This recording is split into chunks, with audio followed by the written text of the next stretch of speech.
Yang pertama itu akan dipresentasikan oleh Bapak Dr. Insinyur Priyono, SE, SHMM, dengan judul makalah Pemetaan Tanah Pertanian Rawan Longsor di Subdasamin Hulu sebagai bahan pertimbangan mitigasinya.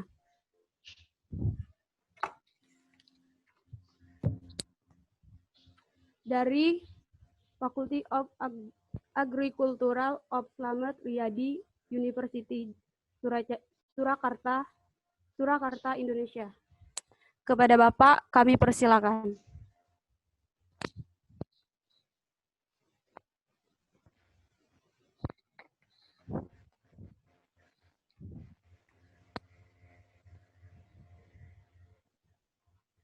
Untuk Bapak Priyono, dipersilakan untuk mempresentasikan hasil penelitiannya.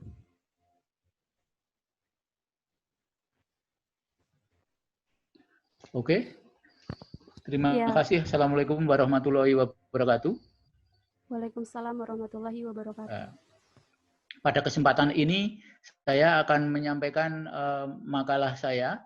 Jadi tadi nama sudah disampaikan, Priyono. Ini saya membawa makalah ini bersama dengan teman saya Siswadi dari fakultas, semuanya dari Fakultas Pertanian Universitas Islam Riyadi Surakarta. Judul dari makalah saya adalah Pemetaan Tanah Pertanian Rawan Longsor di Subdasamin Hulu sebagai bahan mempertimbangkan mitigasinya. Kemudian saya akan menyampaikan untuk lebih cepatnya adalah dengan bahasa Indonesia. Jadi untuk selanjutnya nanti untuk bahasa Inggris bisa saya kirimkan. Jadi pertama-tama, jadi sebagai bahan pendahuluan, jadi tanah longsor itu adalah terjadi karena suatu gerakan, di mana terutama adalah pada lereng-lereng yang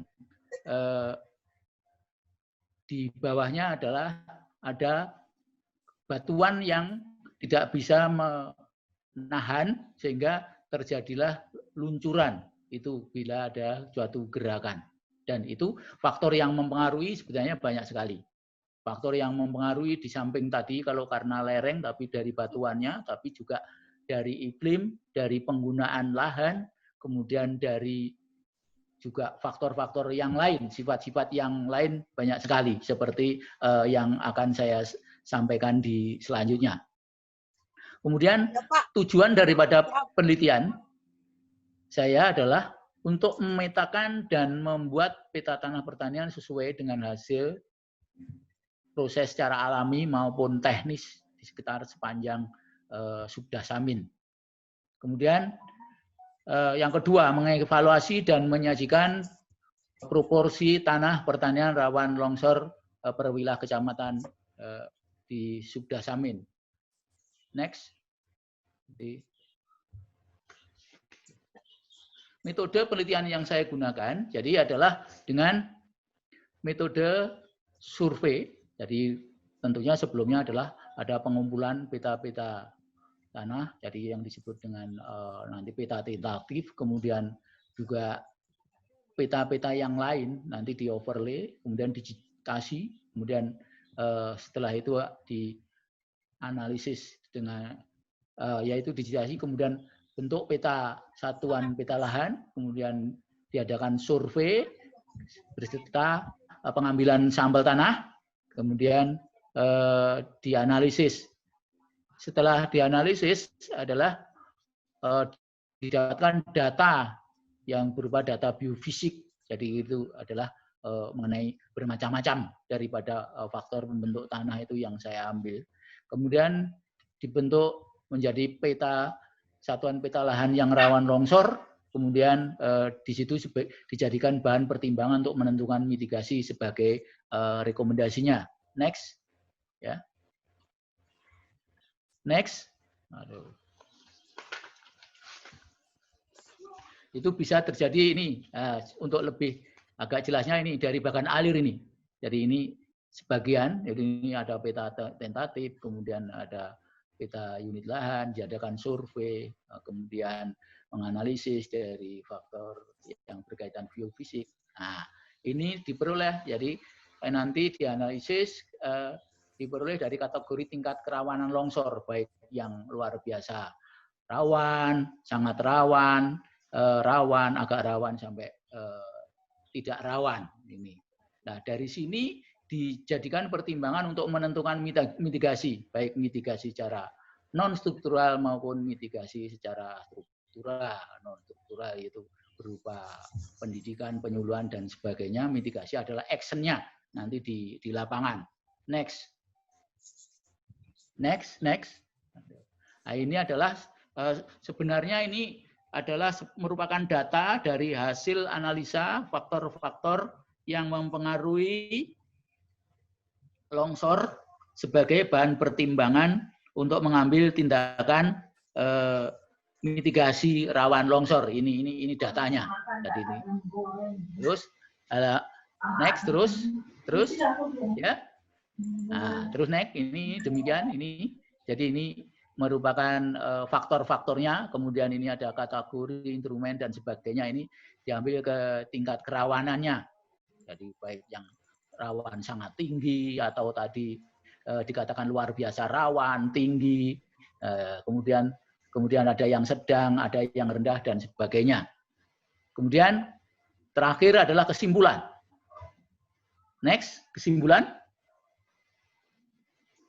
Nah, dari sesuai hasil survei dan analisis laboratorium yang saya lakukan adalah tingkat kerawanan longsor di daerah Subdasamin itu bervariasi. Jadi dari yang agak rawan yaitu rendah sampai yang sangat tinggi atau sangat rawan. Ini adalah tinggi.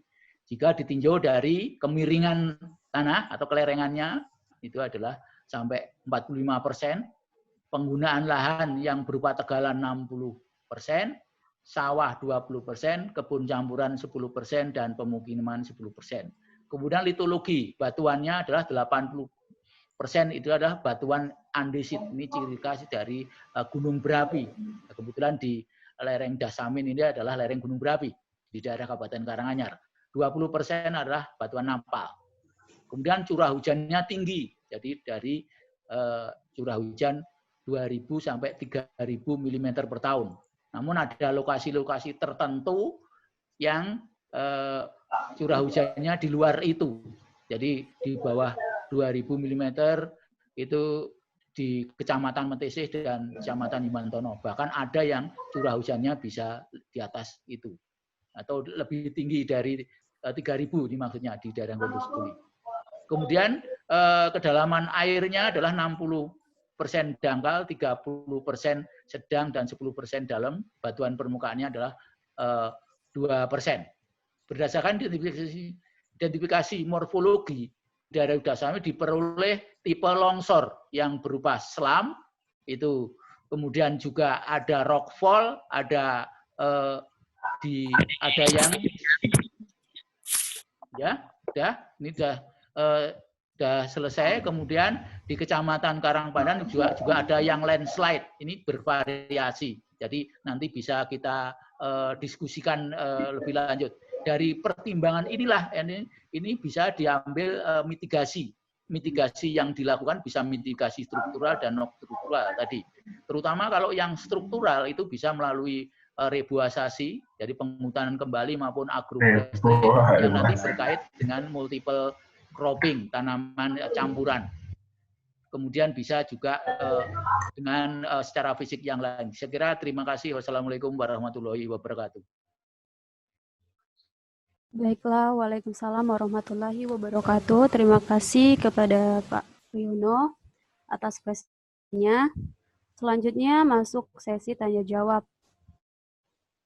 Untuk audiens yang ingin bertanya, silakan diketik di room chat. Kita tunggu.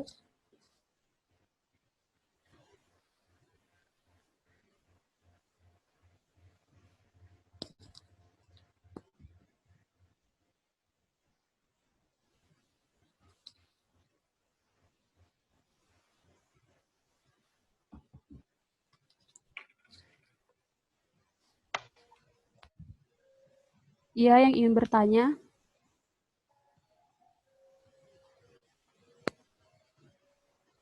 Langsung aja ketik di room chat-nya.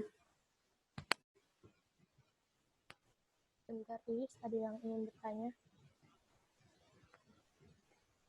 Kenapa?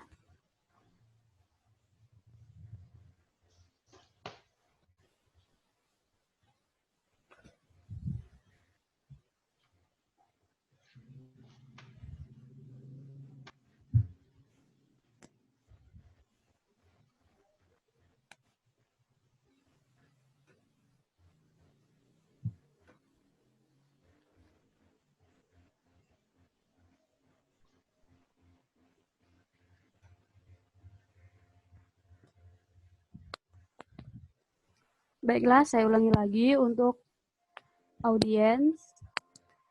Boleh bertanya dengan cara mengetik di room chat. Tinggal ketik aja. Nanti akan dibacakan oleh moderator pertanyaannya.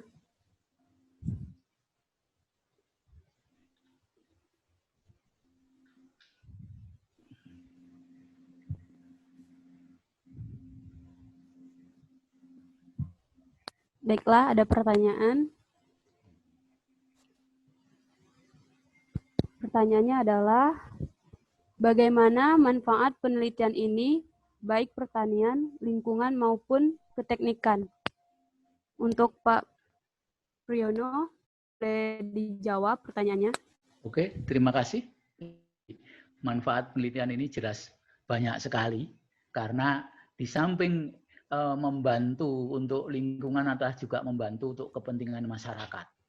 Jadi karena dengan hasil penelitian saya sampaikan dengan ajuan sebagai bahan pertimbangan untuk rekomendasi mengenai mitigasi.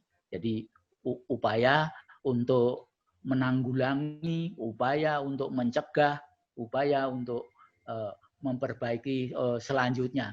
Jadi makanya kalau sekitar itu tanah-tanah longsor, diharapkan bahwa memang kalau kita bicara mencegah betul itu nggak bisa. Karena memang lingkungan kita adalah lingkungan yang dikelilingi oleh gunung berapi, lingkungan yang labil, lingkungan yang negara kepulauan. Seperti contoh banyak aja, seperti Jepang itu kepulauan juga gunung berapi, walaupun teknologinya maju, tapi dia tetap nggak bisa mencegah atau menolak adanya itu. Kita pun lebih-lebih. Nah, Jepang sudah mengantisipasi itu. Makanya sebagai antisipasi ya ini diadakan mitigasi. Nah, mitigasi bisa berupa kepada masyarakat memberikan penyuluhan-penyuluhan, pendidikan-pendidikan masyarakat bagaimana untuk memperbaiki tanah, selalu menjaga tanah yang baik, kemudian juga selalu berkoordinasi, selalu siap-siap bisa ada bencana datang. Di samping itu selalu mengelola tanahnya, selalu memperhatikan untuk kepentingan lingkungan, ramah lingkungan. Jadi tidak hanya untuk diri sendiri, tapi juga untuk lingkungan, untuk generasi yang akan datang.